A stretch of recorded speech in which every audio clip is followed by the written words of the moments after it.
Hey everyone, it's Maria and welcome back to Almost Local, the podcast about the messy, beautiful, and sometimes hilarious realities of life abroad and what happens when you come back. Today's episode is called No IKEA? No problem?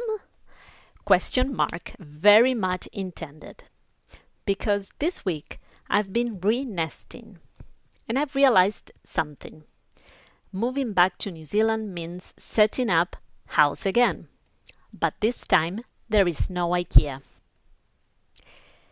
You know how the first 0 to 3 months after any move, I like to call them the IKEA stage.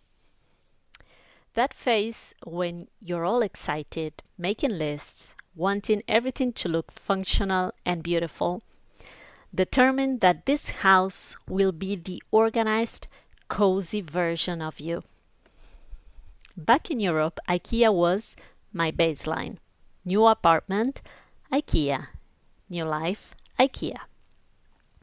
And oh, how we try to enjoy it. That Sunday ritual.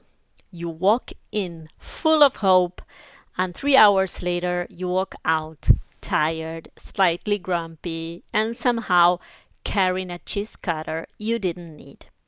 Then, next Sunday, you are back again, because apparently that's what belonging looks like. Self-assembly and Swedish meatballs. So imagine me now, back in New Zealand, excited to start over, only to realize there is no IKEA. They've been talking about opening one for years, and yes, I've been following their Instagram, hoping they'd open before December. Spoiler alert, no they didn't. At first I felt a little lost. No flatpacks, no veggie meatballs. What to do? Well, apparently you improvise.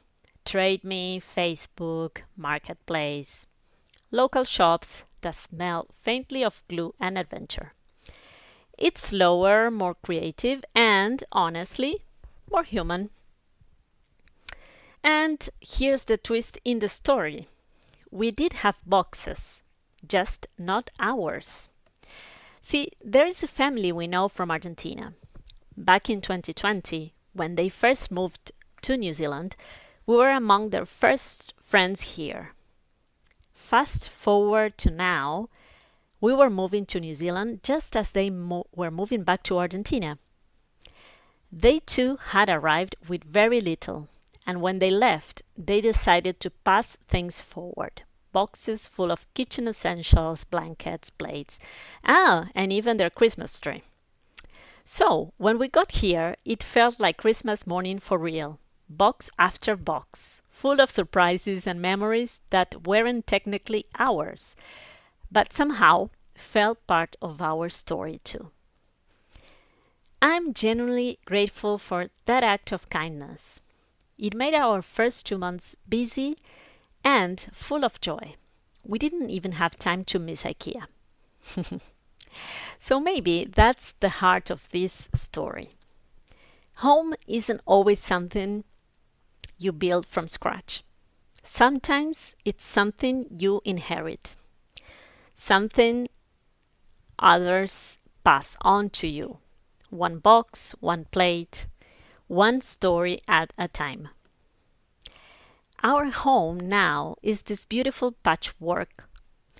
Odd chairs, borrowed mugs, memories from different continents.